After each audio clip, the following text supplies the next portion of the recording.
guys, assalamualaikum warahmatullahi wabarakatuh.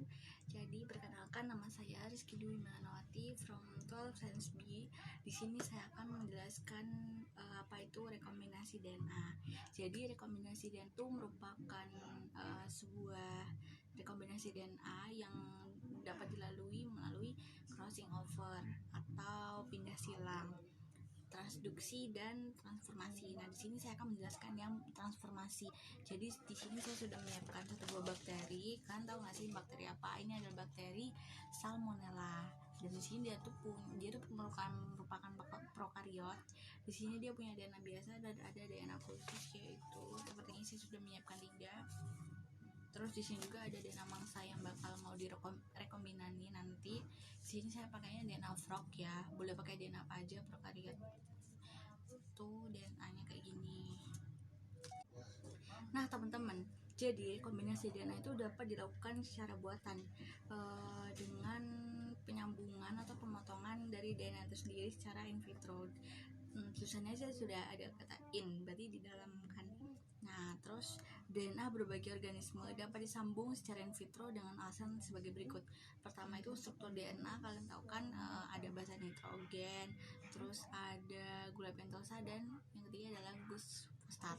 Yang kedua itu adalah alasannya gen itu dapat mengontrol sintesis polipeptida. Polipeptida itu dia rantai panjang asam amino dan mengekspresikan sifat tertentu dimanapun berada. Itu contohnya kayak segmen dari produksi insulin manusia itu tetap dapat bekerja walaupun berada di dalam sel bakteri, kayak masih aktif gitu. Nah, jadi untuk melakukan rekombinasi DNA perlu disiapkan adalah.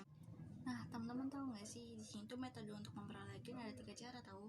Yang pertama itu adalah metode langsung atau tembak, itu dengan memotong DNA gen dari DNA itu secara keseluruhan. Yang kedua itu adalah urutan basa nitrogen tertentu berdasarkan urutan asam amino dalam protein yang dihasilkan. Metode transkripsi balik itu dimana suatu DNA ditranskripsi balik menjadi DNA dengan bantuan suatu enzim. Dan yang ketiga adalah metode sintesis gen. Sintesis adalah pembuatan kan, yaitu gen dibuat secara sintetik. Nah, jadi di dalam proses pemotongan atau penyambungan DNA itu membutuhkan suatu enzim yang disebut restriksi atau endonuklease restriksi. Nah, jadi di sini nanti bakteri ini ya jangan punya ini DNA ini. Nah, seproknya ini bakal aku potong pakai ini enzim restriksi tadi untuk memotong. Nih saya potong ya.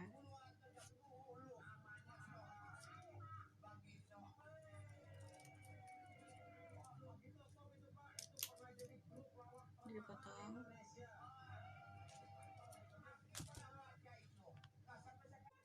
Nah, teman-teman, setelah dipotong tadi dari ini apa namanya DNA dari frog ini tadi, dia bakal pindah ke sini ke DNA yang punyanya kayak gini. Nanti dia masuk ke sini kayak gitu. Salmonella tadi dia bakal nyambung melalui proses transkripsi. Tadi kan ada transduksi, ada transkripsi. Jadi di sini pakainya yang transkripsi. Nah, kalau udah nyambung kayak gini dia disebutnya rekombinan. Nah, teman-teman, sel Salmonella itu tadi disebutnya adalah sel wadah. Jadi ciri-cirinya dia itu sebagai tempat atau wadah di mana DNA dari yang udah kepotong ini tadi, DNA dari frog ini dia bakal rekombinan dengan DNA dari Salmonella ini tadi secara transformasi. Salah ya, bukan transduksi ya tadi ya, transformasi. Nah, tentu aja kalau dia udah dimasukin sama yang lainnya berarti dia namanya perubahan sifat kan. Nah, terus adanya faktor pembawa gen sisipan, yaitu plasmid tadi. Itu adalah plasmid itu sendiri adalah merupakan rangkaian dari DNA non kromosom, artinya nggak ada kromosomnya, yang berbentuk sirkuler atau dia nggak putus-putus gitu, nyambung terus. Nah, rekombinasi DNA itu dapat dilakukan dengan teknologi plasmid. Contohnya yang tadi yang saya lakukan itu adalah teknologi.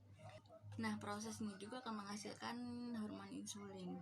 Jadi dalam sebuah plasmid bakteri ini tadi, dia disambungkan plasmid tadi kan di dalam DNA-nya itu.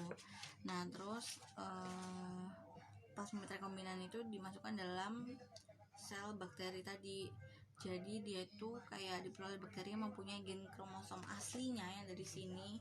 Kan ada dua, yang tadi yang asli sama yang kepotong disambungin atau rekombinan melalui proses transformasi tadi itu dari frog. Nah, dia ada yang baru nih, yang asli sama yang baru ini, yang dari frog tadi.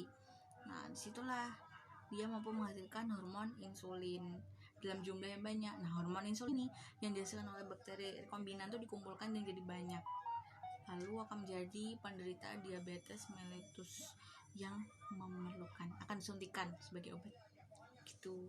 Ini yang dihasilkan oleh bakteri rekombinan itu dikumpulkan dan jadi banyak, lalu akan menjadi penderita diabetes mellitus yang memerlukan akan disuntikan sebagai obat gitu. Nah, teman-teman, jadi apa sih gunanya kita belajar tentang teknologi dari plasmid ini sendiri? Jadi teknologi plasmid ini merupakan suatu rekayasa genetika yang digunakan untuk memperbanyak bakteri, di mana adanya bakteri yang asli dengan bakteri yang rekombinan tadi. Nah, itu akan dikumpulkan untuk menghasilkan hormon insulin, lalu akan disuntikan kepada orang yang menderita atau penderita diabetes mellitus supaya dia tuh sembuh seperti itu. Nah, kenapa juga kita makainya tuh plasmid? Karena plasmid itu dia dapat berpindah melalui transformasi ke bakteri lainnya loh. Terus dia itu ukurannya 1/1000 dari ukuran bakterinya. Terus plasmid juga itu terdapat di dalam sel bakteri itu secara alamiah ya, bukan buatan. Terus dapat dipindahkan ke sel satu ke sel lainnya atau secara transformasi tadi.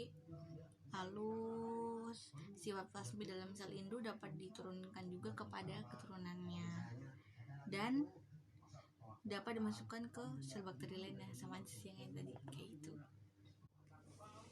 Oh ya teman-teman, tadi aku lupa ngasih tauin kalau dia itu penyambungan, kan ada potong tuh DNA dari frognya, terus dia mau disambungin ke DNA yang punyanya sel salmonella tadi, sel bar itu.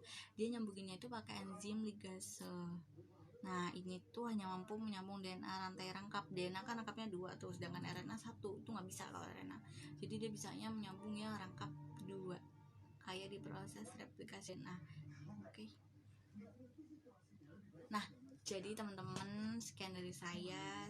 Kalau ada yang salah, saya mohon maaf. Saya ucapkan terima kasih. Wassalamualaikum warahmatullahi wabarakatuh.